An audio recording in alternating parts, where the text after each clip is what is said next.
শ্রীগুরুং শ্রীগুরুং বৈষ্ণবংশ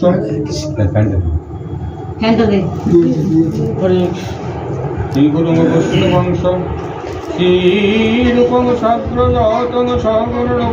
আর সংসারে আমাদের আসক্ততা সবচেয়ে বেশি। তাই ভাগবত কি বলছে, সংসারে শ্রীমদ্ ভাগবতের কথা শ্রবণের সুযোগ পাওয়া অবশ্যই কঠিন। কোটি জন্মে পূর্ণ একত্রে সঞ্চিত হলে তবেই এই সুযোগ আসে। যেমন এখানে আসার আগে প্রথমে আপনাকে কি ফোন করলাম, যেতে পারছি না, তাই না? পরবর্তীকালে আবার বললাম যে না মানে আসছি। এতে হচ্ছে সংসারে সবচেয়ে বড় বাধা, অজন্য বাধা। ইচ্ছা থাকলেও উপায় হয় না। প্রতিনিয়ত আমাদের ভজন করতে গিয়ে বাধার সৃষ্টি হয়। তাই এখানে বলছি ভাগবত কথা শ্রবণ করা সহজ নয়, অতীব কঠিন। কোটি জন্মে পূর্ণ একত্রে সঞ্চিত হলে তবেই এই সুযোগ আসে। কোটি জন্মে যদি কোনোদিন সুযোগ মানে কোটি জন্মে যদি কখনো পূর্ণ সঞ্চয় একত্রিত হয় তবেই এই ভাগবত কথা শ্রবণের সুযোগ আসে।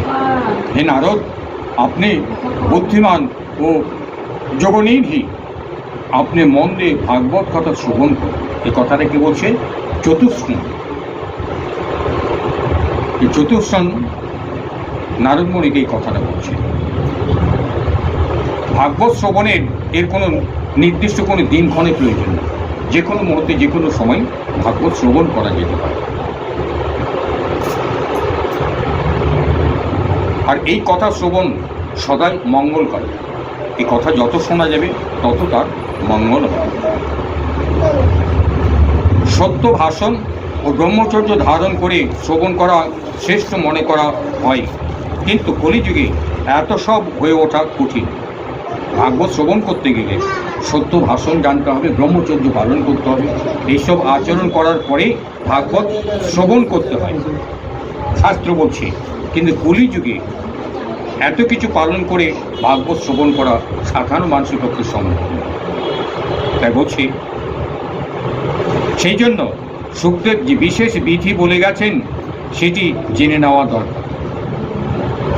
অনেক দিন ধরে চিত্তবৃত্তিকে বশে রাখা, নিজেকে নিয়মে বেঁধে রেখে কোনো শুভ কার্যের জন্য দীক্ষিত হয়ে থাকা কলিযুগে খুব কঠিন। কারণ কলিযুগে শুভ কার্য করবো তার জন্য দীক্ষিত হতে হবে, বা কোনো তিথি নক্ষত্র দেখে কথা শ্রবণ করতে হবে। এটা কলিযুগে করা খুব কঠিন। শ্রদ্ধার সাথে যে কোনো সময় শ্রবণ করলে অথবা মাঘ মাসে শ্রবণ করলে যে ফল লাভ হয়, এই শ্রবণে যে ফল লাভ হয়, সুখদেব এ কথা নির্ধারণ করে গিয়েছে। মনের অসংযম রোগের প্রকোপ ফল লাভ করার জন্য, পূর্ণ সঞ্চয় করার জন্য আমরা যে তীর্থ ভ্রমণ করি, এখানে শাস্ত্র বলছি সেই তীর্থ ভ্রমণ করার থেকে ভাগবত শ্রবণ যদি করা যায় তার থেকে শতগুণ বেশি ফলপ্রসূ হবে।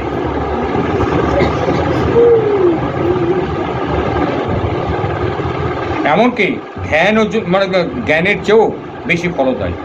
এর বৈশিষ্ট্য কত বলা যায়, এ তো সমস্ত সাধনার থেকেও অধিক ফলদায়ী। শৌনক জিজ্ঞাসা করলেন, হে সুত, এ তো আপনি আশ্চর্য কথা বললেন। অবশ্যই এই ভাগবত পুরাণ যোগবেদটা ব্রহ্মারও আদি কারণ নারায়ণকে নিরূপণ করে, কিন্তু মোক্ষ লাভের জন্য সম্পাদিত জ্ঞানাদি সব সাধনকে নগণ্য করে এই যুগে সেই সব সাধনের চেয়েও ভাগবতী কথা কি করে বলো হলো? শৌনকাদি ঋষিগণ সুত গোস্বামীকে জিজ্ঞাসা করছেন যে এত কিছু শাস্ত্র বিধান থাকা সত্ত্বেও ভাগবত কথা শ্রবণ কেন শ্রেষ্ঠ? সুত বললেন, এ শৌনক, মর্ত্যধাম ছেড়ে ভগবান শ্রীকৃষ্ণের নিত্যধামে যাত্রার প্রাক্কালে তার শ্রীমুখ থেকে 11 স্কন্ধের জ্ঞান উপদেশ শুনে উদ্ধব এই প্রশ্ন করেছিলেন। স্বয়ং গোবিন্দ শ্রীকৃষ্ণ যখন এই জগৎ থেকে অন্তর্ধান হবেন তার প্রারব্ধে এই কথাটি কে বলেছিলেন? উদ্ধব এই প্রশ্নটি করছিলেন স্বয়ং কৃষ্ণের কাছে। উদ্ধব বললেন, হে গোবিন্দ, আপনার ভক্তদের কার্য সমাপন করে আপনি নিজ পরমধামে যাচ্ছেন, কিন্তু আমার মনে একটা মহতী চিন্তার উদয় হয়েছে। সেই সংশয় নিরসন করে আপনি আমাকে শান্ত করুন। আপনি তো এই জগৎ ছেড়ে চলে যাচ্ছেন আপনার স্বধামে, কিন্তু আপনার এই অনুপস্থিতিতে আমার মনে একটা প্রশ্ন যাচ্ছে, এবং সেই প্রশ্নের উত্তর একমাত্র আপনি ছাড়া এই জগতে দ্বিতীয় কর্ণার দেওয়ার কেউ নেই। অতি শীঘ্রই কলিকাল আসছে, তাই সংসারে অনেক দুষ্ট লোকের প্রাদুর্ভাব হবে। তাদের সংসর্গে অনেক সদ্ব্যক্ত উগ্র স্বভাবের হয়ে যাবে। তখন তাদের ভারে পীড়িতা হয়ে গো রূপিণী ধরিত্রী কার শরণ নেবে। কলিযুগ আগত, এবং কলিযুগ যখন আসবে তখন অনেক সৎ ব্যক্তি অসৎ লোকের সংস্পর্শে থেকে তাদেরও আচার আচরণ অসৎ হয়ে যাবে। যদি এরকম হয়ে যায় তাহলে ধরিত্রী ভারাক্রান্ত হবে। তাহলে ধরিত্রী যদি ভারাক্রান্ত হয় তাহলে সেই ধরিত্রী কার সর্বাপন্ন হবে। এই কমলনয়ন, আমি তো আপনাকে ছাড়া দ্বিতীয় কাউকে এর রক্ষাকর্তা দেখছি না। সুতরাং হে ভগবত বৎসল, আপনি সাধুদের প্রতি কৃপা করে এখান থেকে যাবেন না। হে ভগবান, আপনি বস্তুত নিরাকার ও চিন্ময়াত্ম হয়েও শুধুমাত্র ভক্তের জন্যই তো এই সগুণ রূপ ধারণ করেছেন।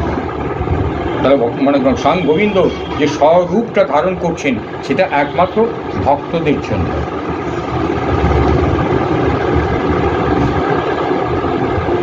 তাহলে আপনার বিয়োগে এই ভক্তজন পৃথিবীতে কি করে বাস করবে? কারণ আপনি যদি এই ধরাধাম থেকে চলে যান তাহলে এই ভক্তগণ কিভাবে তারা বসবাস করবে?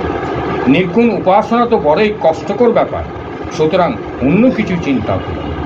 নির্গুণ তপস্যা যেটা আছে সেটা বড় কঠিন ব্যাপার, সেটা বাদ দিয়ে আপনি অন্য কোনো চিন্তা ভাবনা করে একটা বিধান দিন।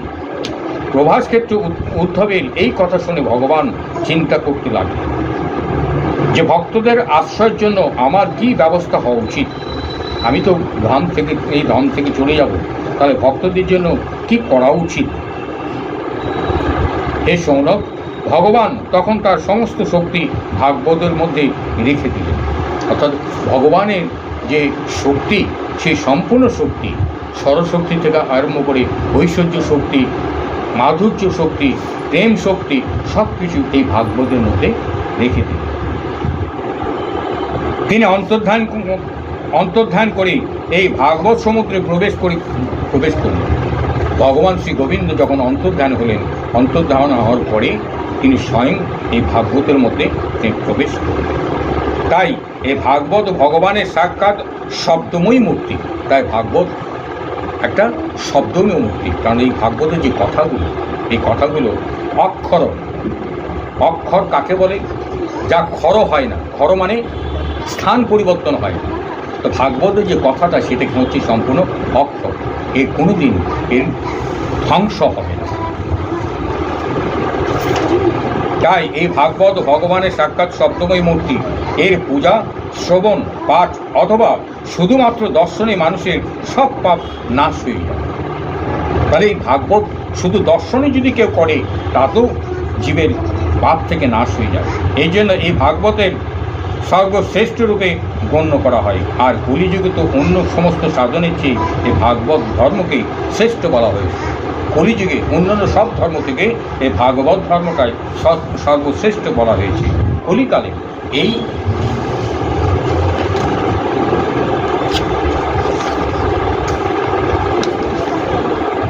শাস্ত্র হলো এমন একটি ধর্ম যা দুঃখ, দারিদ্র, দুর্ভাগ্য আর পাপ মোচন করে দেয় এবং কাম ক্রোধাদি রিপুর উপর আধিপত্য প্রতিষ্ঠিত করে। কেউ যদি মনোযোগ সহকারে, নিষ্ঠা সহকারে এই ভাগবত পাঠ করে বা নিষ্ঠা সহকারে কেউ যদি ভাগবত শ্রবণ করে তাহলে তার সবচেয়ে বড় কল্যাণ হবে কি? যদি কেউ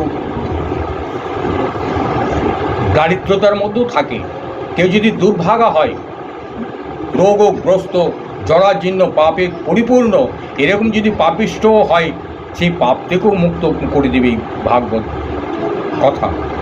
কাম ক্রোধাদি রিপুর ওপর আধিপত্য যাদের নেই তাদেরও এই কাম ক্রোধ রিপুর উপরে এই ভাগবত কথা শ্রবণ করলে এবং পঠন করলে এখানেও তাদের একটা নিয়ন্ত্রণ চলে আসে।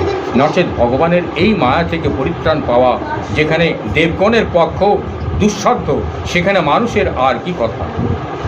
তাহলে ভগবানের যে মায়া আছে সেই মায়া এই 14 ভুবন ধরে আছে, আর দেবতারাও কিন্তু 14 ভুবনের মধ্যে অবস্থান করছে। তাহলে দেবতারাও কিন্তু ওই মায়া থেকে মুক্ত নয়। তাহলে মায়া থেকে মুক্ত হতে গেলে একমাত্র ভগবানের স্মরণ নিয়ে এই ভাগবত কথা শ্রবণ করলে তাহলে সেই ব্যক্তি বা সেই প্রাণী মায়া থেকেও সে মুক্ত হতে পারে। সুত বললেন, হে সৌনক, সনকাদি মনীশ্বরগণ যখন মাহাত্ম্য ব্যাখ্যা করছিলেন তখন সভায় একটা বড় আশ্চর্য ব্যাপার ঘটেছিল। সুতমণি বললেন, হে সনক ঋষিগণ, সনকাদি ঋষিগণ যখন এই ভাগবত মাহাত্ম্য শ্রবণ করাচ্ছিলেন তখন সেই সময় একটা আশ্চর্য ঘটনা ঘটছিল। সেটা কি? তরুণ অবস্থা প্রাপ্ত তার 2 ছেলে মেয়ের সাথে সেই বিশুদ্ধ প্রেমরূপা ভক্তি দেবী বারবার শ্রীকৃষ্ণ গোবিন্দ হরে মুরারি হে নাথ হে নারায়ণ বাসুদেব ইত্যাদি ভগবান নাম উচ্চারণ করতে করতে অকস্মাৎ সেখানে উপস্থিত হলেন। এখানে সনকাদি ঋষিগণ নারদমণিকে এই ভাগবত কথা শ্রবণ করাচ্ছিলেন। সেখানে হঠাৎ করে সেই স্থানে ভক্তি দেবী তার 2 সন্তান জ্ঞান এবং বৈরাগ্য সঙ্গে করে নিয়ে সেই স্থানে উপস্থিত হলেন।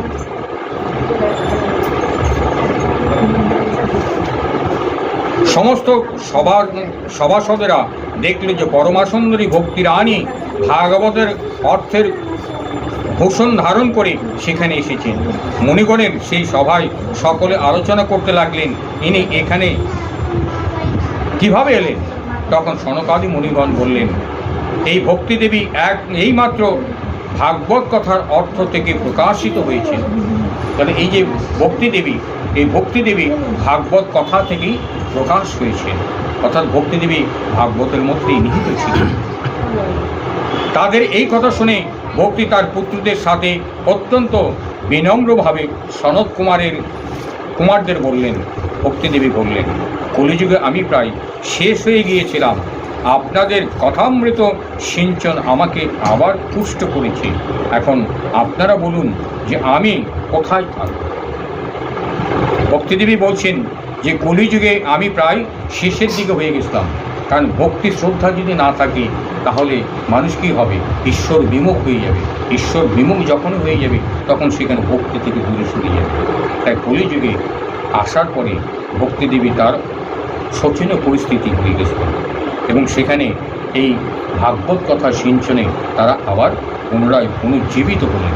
এই কথা শুনে সনকাদি মুনিগণ বললেন, তুমি ভক্তদের কাছে ভগবানের স্বরূপ প্রদানকারিণী, অনন্য প্রেম প্রদায়িনী এবং অবরোগ নির্মূলকারিণী। অতএব ধৈর্য ধারণ করে তুমি নিত্য নিরন্তর বৈষ্ণবদের হৃদয়ে বাস করো। তাহলে ভক্তিদেবী কোথায় অবস্থান করে? এখানে এই ভাগবতের আলোচনাতে সনক ঋষিদের মাধ্যমে আমরা খবর জানতে পারলাম যে ভক্তিদেবী একমাত্র ভগবানের বৈষ্ণবদের হৃদয়ে বসবাস করে। এই কলিযুগের দোষ সকল সর্বত্র নিজ প্রভাব বিস্তার করলেও সেখানে তোমার উপর দৃষ্টি পর্যন্ত ফেলতে পারবে। তাহলে ভক্তিদেবী কোথায় অবস্থান করছেন? ভক্তের হৃদয়ে। আর ভক্তের হৃদয়ে যখন অবস্থান করছেন সেখানে কলির ক্ষমতা নেই তার ধার পাশে ভিড়া। তো সেই শুদ্ধ স্থানে ভক্তিদেবীকে অবস্থান করার জায়গা করে দিল। যার হৃদয় শুধুমাত্র শ্রীহরির প্রতি ভক্তি নিবাস করে, সেই ত্রিলোকের মধ্যে অত্যন্ত নির্ধন হলেও পরম ধন্য। এই কলিযুগে যদি নির্ধনে হয়, অর্থাৎ এই প্রারব্ধ জড়জগতে জড় বস্তু যাকে আমরা সম্পদ বলছি, সেই সম্পদহীনও যদি কোনো ব্যক্তি হয়ে যায় তাহলে সেই ব্যক্তি প্রতিনিয়ত যদি এই ভাগবত কথা শ্রবণ করে, ভাগবত কথা বক্তব্য রাখে এবং প্রতিনিয়ত হরি গুণকীর্তন করে, তাহলে এই নির্ধনের থেকেও সে সবচেয়ে বড় ধনী। কারণ এই ভক্তি সূত্রে বাধা পড়ে তো সাক্ষাৎ ভগবানও নিজের পরম ধাম ছেড়ে তার হৃদয়ে বাস করে। তাহলে ধনের প্রকৃত মালিককে, ধনের প্রকৃত মালিক স্বয়ং গোবিন্দ। আর তার অর্ধাঙ্গিনী, যাকে আমরা কখনো রাধা বলি, কখনো লক্ষ্মী বলি, ইনি কিন্তু ওনার অধীন। অর্থাৎ ধনের মালিক কিন্তু একমাত্র স্বয়ং গোবিন্দ। আর লক্ষ্মী দেবী কিন্তু উনি একদিকে বলা যেতে পারে যে ত্রাণমন্ত্রী। ওনার নিজস্ব কোনো ক্ষমতা নেই। ওপর থেকে যদি কখনো অর্ডার হয় একে অমুক জিনিস এত পরিমাণ দিতে হবে, লক্ষ্মী কিন্তু সেই জিনিসটার পরিমাণ দিতে হবে, লক্ষ্মী নিজের ক্ষমতা। আর সেই ধন সম্পত্তি যদি কেউ যদি পেতে চায়, তাহলে লক্ষ্মী দেবীকে যদি আমার গৃহে আমাকে অবস্থান করাতে হয়, তাহলে লক্ষ্মীপতিকে প্রতিনিয়ত সেবা করতে হয়। কারণ লক্ষ্মীপতি যেখানে থাকবে লক্ষ্মী সেখানে বিরাজ করে। কারণ লক্ষ্মীর পদসেবায়, গোবিন্দের পদসেবা করাই হচ্ছে লক্ষ্মীর কাজ।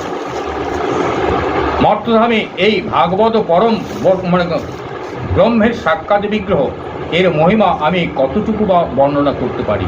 এই ভাগবতের আশ্রয় নিয়ে এই কথা পাঠ করে শোনালে তো শ্রোতা এবং পাঠক বা কথক উভয়ই ভগবান শ্রীকৃষ্ণের সাযুজ্য প্রাপ্তি ঘটে।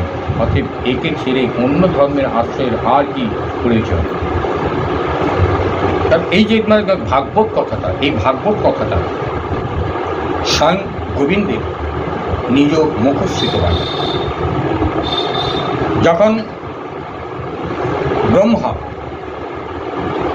আবির্ভাবের পরে নিজের সত্তা যখন বুঝতে পারছিলেন না,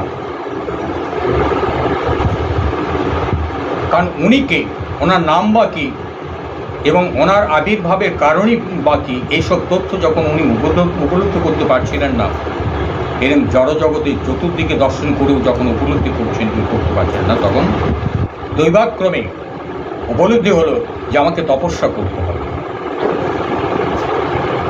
আর তপস্যা করতে করতে করতে করতে অর্থাৎ তার যে দৃষ্টিভঙ্গিটা, সেই দৃষ্টিভঙ্গিটা অন্তর্মুখী করে নিতে হবে। অন্তর্মুখী করতে করতে করতে করতে যখন দেহ মন প্রাণ চিন্ময় বস্তু হয়ে যায়, তখন স্বয়ং গোবিন্দ তার হৃদয়ে দর্শন দিয়ে চতুশ্লোকের ভাগবতটা তাকে উপদেশ করে। এইভাবে এই জগতে এই ভাগবতটা সূত্রপাতই আসে। ভক্তের কৃপা, ভক্তের কৃপাটা কতখানি, কত উচ্চ স্তরে, কতগুলো প্রমাণ দিলে কিন্তু আমরা উপলব্ধি করতে পারব। আমরা